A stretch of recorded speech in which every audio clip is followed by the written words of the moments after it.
Movie की शुरुआत में हम ड्वाइट नाम के एक आदमी को टब में आराम से नहाते हुए देखते हैं, लेकिन यह सुकून उस वक्त टूट जाता है जब वो बाहर गाड़ी रुकने और लोगों की आवाजें सुनता है।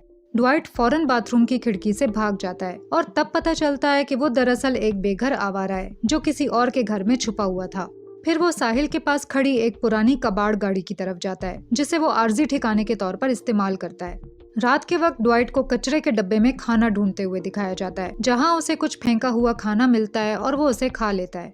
इसके बाद वो अपनी गाड़ी में वापस आता है, एक किताब पढ़ता है और फिर सो जाता है। सुबह के वक्त एक खातून पुलिस ऑफिसर उसे अचानक जगाती है और कहती है कि वो उसके साथ थाने चले। घबराया हुआ ड्वाइट पूछता है कि क्या ये उसके घर के बारे में है, लेकिन ऑफिसर कहती है कि वो सब कुछ बाद में बताएगी।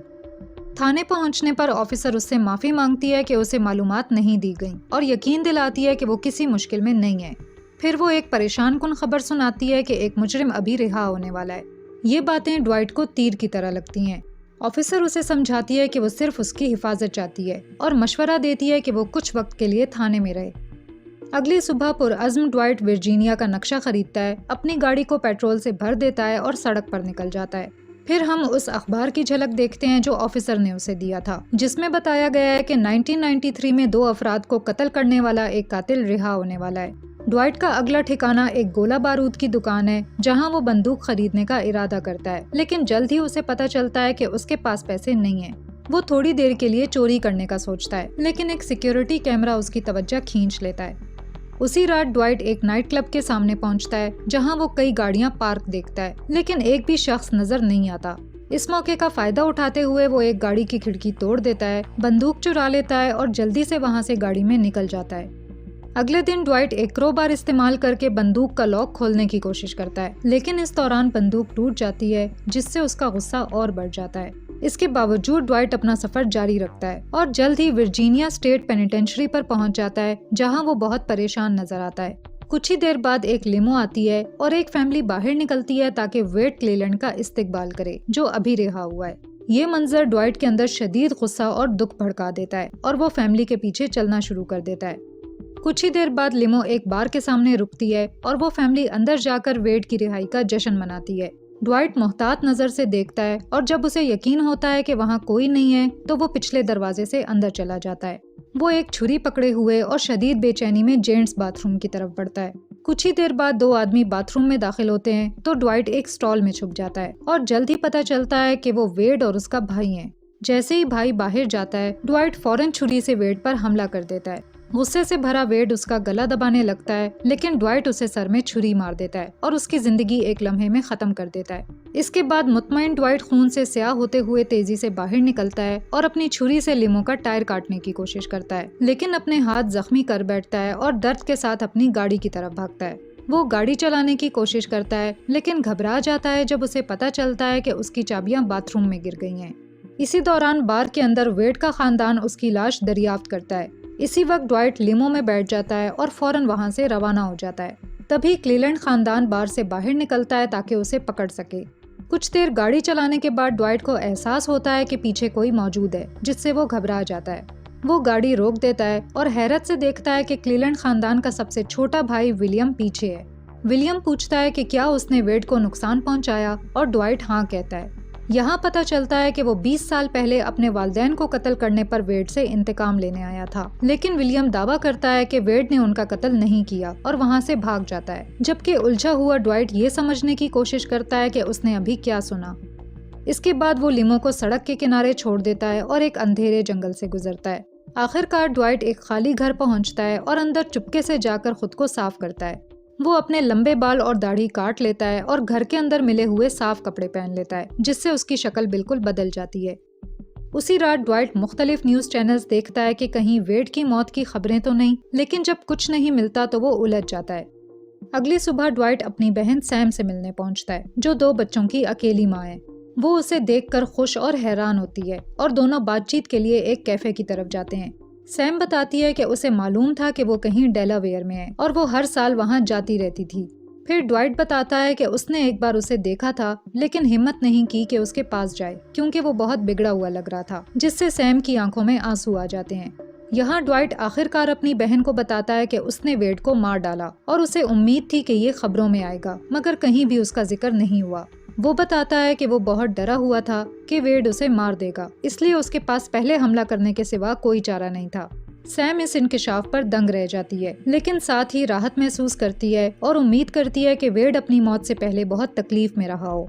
साथ ही वो बताती है कि क्लीलैंड खानदान अब भी अपने पुराने पते पर रहता है और जब भी वो उनकी लिमो को मोहल्ले में जाते हुए देखती है तो उसे गुस्सा आ जाता है। ये सुनकर ड्वाइट घबरा कर पूछता है कि उसके बच्चे कहाँ हैं, तो सैम बताती है कि वो बेबी सिटर के साथ घर में है। दोनों फिक्रमंद होते हैं कि क्लीलैंड खानदान उन पर हमला कर सकता है क्योंकि उन्होंने पुलिस को नहीं बताया और जल्दी से घर की तरफ दौड़ते हैं। खुशकिस्मती से बच्चे बिल्कुल ठीक हैं। सैम अपने भाई को थप्पड़ मारती है कि उसने उन्हें इस खतरनाक सूरत हाल में डाल दिया है। ड्वाइट वादा करता है कि वो खुद को पुलिस के हवाले कर देगा, लेकिन पहले उसे ये यकीनी बनाना है कि सैम और बच्चे महफूज हैं। वो उससे मिन्नत करता है कि वो पिट्सबर्ग चली जाए क्योंकि उसकी गाड़ी सैम के पते पर रजिस्टर्ड है जो उनके लिए महफूज नहीं है। शुरू में सैम इनकार करती है क्योंकि ये उसका घर है, लेकिन बच्चों की हिफाजत के खौफ से आखिरकार वो राजी हो जाती है और पिट्सबर्ग के लिए निकल जाती है। अब ड्वाइट अपनी बहन के घर में अकेला रह जाता है, इसलिए वो क्लीलैंड खानदान के हमले की सूरत में बचाव के लिए अपने आप को पिचफोर्क से मुसल्ला कर लेता है। वो सारी रात बेचैनी से इंतजार करता है और जब वो नहीं आते तो आखिरकार चाय बनाने के लिए किचन की तरफ जाता है। इसके बाद वो अपनी पुरानी यादों का एक बॉक्स देखता है। अचानक ड्वाइट बाहर गाड़ी की आवाजें सुनता है और जब वो देखता है तो हैरान रह जाता है कि उसकी गर्द आलूद गाड़ी वहाँ पार्क है। उसे एहसास होता है कि क्लीलैंड खानदान उसे मारने आया है, तो वो जल्दी से बेडरूम की तरफ जाता है और ये जाहिर करता है कि कोई सो रहा है। फिर वो रोशनी जलाने के साथ नल खोल देता है ताकि शोर पैदा हो और हमलावरों को उलझा दे। कुछ ही देर बाद दो क्लीलैंड भाई एक खिड़की तोड़कर घर के अंदर छुपकर दाखिल होते हैं, जबकि ड्वाइट हॉल के सोफे के पीछे छुपा होता है। भाई नल के पानी की आवाज सुनते हैं तो वो एहतियात से ऊपर की मंजिल की तरफ जाते हैं और ड्वाइट इस लम्हे का फायदा उठाकर बाहर जाने की कोशिश करता है, लेकिन बदकिस्मती से क्लीलैंड भाई उसे देख लेते हैं। ड्वाइट अपनी गाड़ी में बैठकर भागने की कोशिश करता है, लेकिन गलती से वो भाइयों में से एक को गाड़ी के नीचे कुचल देता है, जिसका नाम टेडी है। वो घबरा कर पूछता है कि क्या वो उसे लेने आए हैं या उसकी बहन को, लेकिन टेडी बेहोश है। फिर ड्वाइट टेडी को घसीटने की कोशिश करता है, लेकिन दूसरा भाई कार्ल आ जाता है और उसे गोली मारने की कोशिश करता है, इसलिए ड्वाइट टेडी की बंदूक कार्ल की तरफ कर देता है, जिससे वो पीछे हटता है और भाग जाता है। फिर वो बेहोश टेडी को गाड़ी में रख देता है और जब कार्ल वापस आता है तो उसे तीर से टांग में गोली मार देता है। दर्द के बावजूद ड्वाइट चीखते हुए गाड़ी में बैठकर भागने में कामयाब हो जाता है। अगली सुबह ड्वाइट एक अलग थलग जगह पर रुक जाता है, जहां वो टेडी को देखता है और उसके सारे पैसे और सामान ले लेता है और फिर उसे ट्रंक में रख देता है। इसके बाद वो दर्द के साथ अपनी टांग में लगे हुए तीर को आरी के साथ काट कर निकालता है। इसके बाद ड्वाइट मेडिसिन की दुकान पर जाता है ताकि तिब्बी सामान खरीद सके, जिसे वो बाकी तीर निकालने के लिए इस्तेमाल करने की कोशिश करता है, लेकिन दर्द उसके लिए बहुत ज्यादा हो जाता है तो वो करीब के हॉस्पिटल की तरफ भागता है, जहां मदद तलब करता है और बेहोश हो जाता है। जब ड्वाइट होश में आता है तो वो खुद को हॉस्पिटल के बिस्तर पर देखता है और हैरान होता है कि उसकी टांग का जख्म सिल दिया गया है। वो फौरन चुपके से बगैर किसी को पता चले हॉस्पिटल से निकल जाता है। फिर ड्वाइट अपनी गाड़ी की तरफ वापस जाता है, जहां टेडी होश में आ चुका होता है और बेहद घबराते हुए रिहाई की दरख्वास्त करता है, लेकिन ड्वाइट उसे बिल्कुल नजरअंदाज करता है और डोनेशन सेंटर से कुछ कपड़े लेकर हॉस्पिटल के कपड़ों को बदल लेता है। फिर वो अपनी बहन के घर जाता है, जहां वो जगह साफ करता है और पिछली रात की हंगामा आराई में टूटी हुई खिड़की ठीक करता है। बाद में वो अपनी गाड़ी में वापस आता है और अपने स्कूल की ईयर बुक देखता है। इसी दौरान टेडी मुसलसल रिहाई की दरख्वास्त करता रहता है, लेकिन ड्वाइट कहता है कि वो उसे नहीं छोड़ेगा जब तक उसे बंदूक ना मिले। वो ईयर बुक देखता रहता है और एक पुराने दोस्त बेन की तस्वीर देखता है, जो पहले फौज में था। अगले सीन में ड्वाइट बेन के पुराने पते पर पहुंचता है और उसकी माँ से मिलता है। बूढ़ी औरत बताती है कि बेन बहुत वक्त पहले ही वहाँ से चला गया, लेकिन वो ड्वाइट को पहचान लेती है और उसे गर्मजोशी से खुशामदीद कहती है। फिर वो बेन के काम करने की जगह और मौजूदा घर का पता लिख कर देती है। इसके बाद ड्वाइट उस नाइट क्लब जाता है जहाँ बेन काम करता है और शिफ्ट खत्म होने के बाद उसे मिलता है। बेन पुराने दोस्त को इतने अरसे बाद देखकर हैरान रह जाता है और वो याद करता है कि कभी उसके लिए गुमशुदगी के पोस्टर भी बनाए थे, लेकिन ड्वाइट माजी के वाकयात पर बात करने के मूड में नहीं है और जल्दी से वजाहत करता है कि वो यहाँ एक बड़ी मदद लेने आया है। कुछ ही देर बाद दोनों बेन के घर पहुँचते हैं, जहाँ हमें पता चलता है कि ड्वाइट ने उससे बंदूक मांगी थी। जब पूछा जाता है कि ये किस लिए है तो ड्वाइट हिचकिचाता है, जिससे बेन समझ जाता है कि जितना कम वो जाने उतना बेहतर है। फिर वो अपने दोस्त को एक राइफल देता है, लेकिन कहता है कि वो उसे ऐसे ही नहीं भेज सकता क्योंकि उसे मालूम नहीं कि वो किस सूरत हाल में जा रहा है। बेन उसे गोली चलाने की तरबियत देने की पेशकश करता है और अगरचे ड्वाइट शुरू में हिचकिचाता है, आखिरकार वो राजी हो जाता है। अगले सीन में ड्वाइट अपनी गाड़ी में वापस आता है, जहां वो आखिरकार ट्रंक का दरवाजा खोलता है और दोबारा पूछता है कि क्या वो उसे लेने आए थे या उसकी बहन को, जिस पर टेडी जवाब देता है कि वो सिर्फ उसे लेने आए थे। ड्वाइट सवाल करता है कि उन्होंने पुलिस को क्यों नहीं बुलाया और टेडी कहता है कि वो मामला खुद ही हल करना चाहते थे। इसके बाद ड्वाइट उसे पानी देता है और कहता है कि वो खुद को पुलिस के हवाले कर देगा और वो सब कुछ रोक सकते हैं, लेकिन टेडी कहता है कि ड्वाइट इतनी आसानी से खुद को कैद नहीं कर सकता क्योंकि उसने उसके भाई को मारा जो इसका मुस्तहिक नहीं था। उलझा हुआ ड्वाइट उससे पूछता है कि क्या वो बात सच है जो विलियम ने कही थी कि वेड कातिल नहीं था। एक हैरानकुन मोड़ में टेडी बताता है कि दरअसल वो उनका बाप बिग वेड था जिसने ये कत्ल किए थे।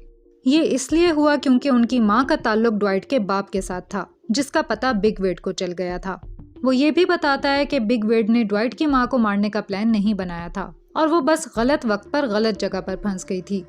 पता चलता है कि बिग वेड को कैंसर था और वो उसे जेल में मरने नहीं दे सकते थे, इसलिए छोटे वेड ने इस इल्जाम को अपने सर ले लिया।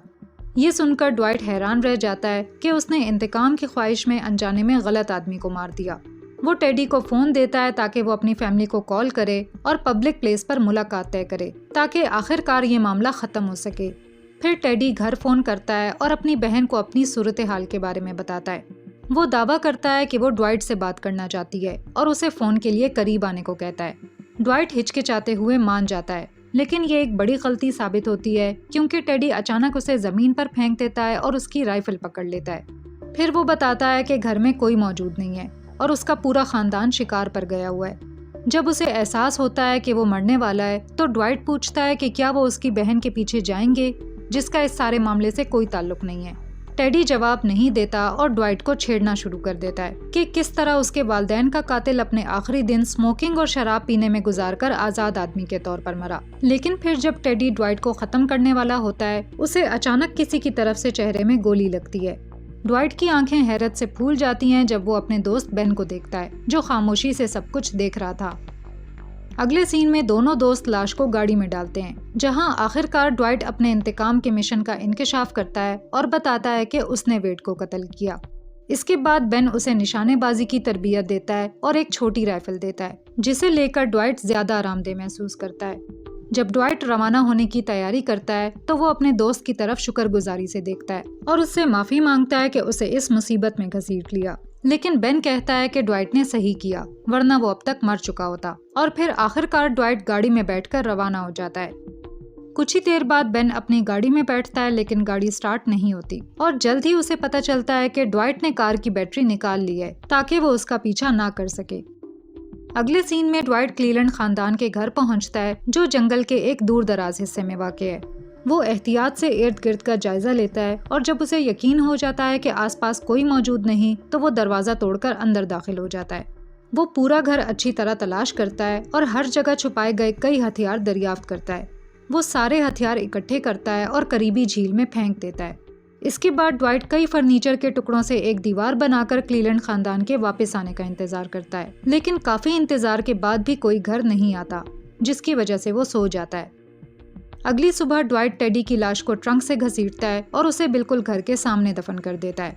इसके बाद वो एक प्लान बनाता है और क्लीलैंड के घर पर फोन करके वॉइस मेल छोड़ देता है।